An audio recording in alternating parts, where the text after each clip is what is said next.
When you are hating over something, whether you term it little or big, that little head would always come up and help you or push you into a place where you stop living. Hence, I urge you, little heads would lead to little stops of not living and enjoying your life.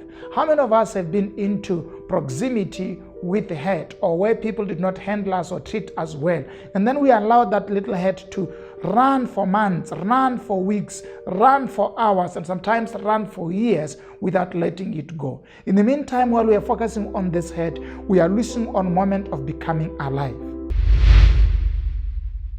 And let's stop putting up parameters of how other people should always comply into our unsaid parameters of how apologies should be forwarded to us. And I'm not trying to justify that anyone should wrong another, but I'm saying at a very functional level, it doesn't help you to stay in that corner where no one knows how you want apologies to be forwarded to you and you remain hating. My approach is to help you recognize you need to get out of hate and out of anger because it is not good for you and is defective for your body. Take a position to learn to forgive, whether people come to apologize or not. And I can tell you, majority of the people here on planet Earth are not as good as you.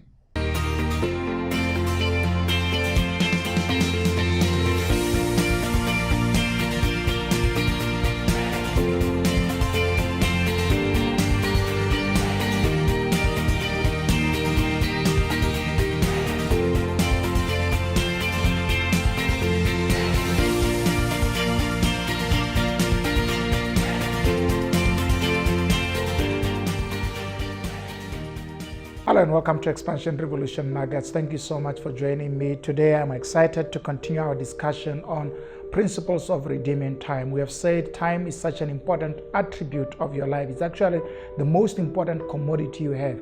If ever you have looked down on yourself and feel like you don't have anything to offer, if you still have time, you have the most precious commodity on planet Earth. Why? Because it can generate anything that you could ever do, and it can sponsor any dream that you could ever want to do. Everything is dependent on the availability of time. Hence, time is the greatest resource you have. Yes, time is more important than money and more important than wealth because it can create opportunities for creating money and for creating wealth. So value your time. And today I'm looking at the second important time waster that you need to be careful of. I looked at wrong association as the first important time waster, that sometimes we waste our time by associating and lingering around people who don't add value and who are not our destiny partners, and therefore waste a lot of time that we could have used to go where God wants us to go because we are looking at the wrong doors. Today I want to introduce the other secondary time waster, which is called little heads. Yes, little heads. And I want to read a text in Ephesians chapter number 4, and I am looking at verse number 26. In your anger, do not sin. Do not let the sun go down while you are still angry. I want to talk about little heads. And here's one of the statements that I've coined as I was working over this material, is that little heads lead to little stops. When you are hating over something, whether you term it little or big, that little head would always come up and help you or push you into a place where you stop living. Hence, I urge you, little heads would lead to little stops of not living and enjoying your life. How many of us have been into proximity with the head, or where people did not handle us or treat us well, and then we allowed that little head to run for months, run for weeks, run for hours, and sometimes run for years without letting it go? In the meantime, while we are focusing on this head, we are losing on moment of becoming alive. There is a biblical understanding of dealing with anger. And what I like about this text is it doesn't say, do not be angry, which means we can all agree anger is part of being human. You're going to meet people who will irritate you. You're going to meet circumstances that will irritate you. You're going to meet situations that are going to be, irritating and not done according to your way. But what the text says in the scripture is, don't allow the anger to last lifetime. Don't allow the anger to become a permanent portion of your life. Make sure that you manage your anger by allowing it to go down when the sun goes down. It doesn't matter what time of the day you have been annoyed or been irritated. But as long as the sun goes down, please make sure that you let go that which is within you. And I need to say, God, whenever He speaks to us, He understands the anatomy of our bodies and the physiology of our bodies, and He understands how our organs in our body works. And if we keep a lot of anger in our system, it is not functional for our body. Your body has not been developed for it to carry a lot of hate, including your mind. Your mind was not developed to go around holding a lot of negative thoughts that have not been accepted and therefore relegated away because they were weighed and then dealt with. We need to manage anger better. And one of the managing anger better is to ensure that you don't go down with it. If you sleep angry and you wake up angry, you are keeping these layers of anger in your life. And guess what? If you sleep angry, you'd wake up on a bad mood. You'd wake up angry. And in the process of that, you are losing time to enjoy your life and to enjoy fellowshipping and interacting with your loved ones. I want to urge you, little heads, still little time. That becomes more time in the future. Make sure that when you are angry, you don't allow anger to control you, and you don't allow anger to stop making you from living. And I've been into the counseling room where people have come up and showed up, and maybe it will be a couple, maybe it will be at the workplace, and I've had people to say, you know what, Pastor, I'm not going to forgive him until he apologizes.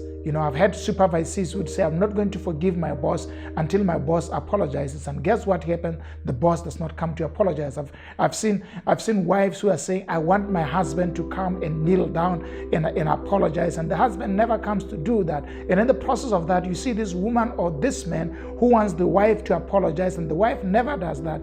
And therefore he goes out and he's bitter, and that nothing happens. I think if there is any deception that is so popular in our time, is the deception that says to you, you have been annoyed and irritated this way, and you deserve this type of apology. I mean, there's a lot of information around apologies that people have now manufactured their own parameters of how they even expect people to apologize to them. If he doesn't kneel down, he's not honest in his approach. If he doesn't say it this way, it means he's not willing to forgive. I mean, we can say it, a lot of things regarding that, but my key problem is, remember that heads hurt you. So you need to manage your heads, taking into cognizance that at the end of the day, it is your life, and you are the one who is missing on living because of the expectations that you have set on other people. Learn to get our heads out of your mind as soon as possible. It helps you. And let's stop putting up parameters of how other people should always comply into our unsaid parameters of how apologies should be forwarded to us. And I'm not trying to justify that anyone should wrong another, but I'm saying at a very functional level, it doesn't help you to stay in that corner where no one knows how you want apology to be forwarded to you and you remain hating. My approach is to help you recognize you need to get out of hate and out of anger because it is not good for you and is defective for your body. Take a position to learn to forgive, whether people come to apologize or not. And I can tell you, majority of the people here on planet Earth are not as good as you. They rarely apologize. And I'm an advocate for forgiveness, and I'm an advocate for people to ask for apology. But hey, a lot of people do not have such ethics to say, I'm sorry, please forgive me. It's a skill that we need to teach our children, that we need to teach adults, that we need to teach at the workplace, that managers can be wrong, supervisors can be wrong, husbands can be wrong, pastors can be wrong, leaders can be wrong. We all can be wrong. And when we are wrong, we need to apologize. That's something that I think we need to promote at the highest level. But while we are still promoting that, we also need to teach people, if somebody has hurt you, whether they come to apologize or not, you can take a position of saying, I'm letting go of that hate, and I'm choosing to work on forgiveness, on the apology that I've not been given. Don't use apology as a yardstick for you to need to forgive, because there are bad people who can keep you in pain and never come to apologize. So what should you do? Treat evil with good. That's what the scripture says. It means we need to respond to evil by good. Choose to forgive even the things that have not been apologized to you.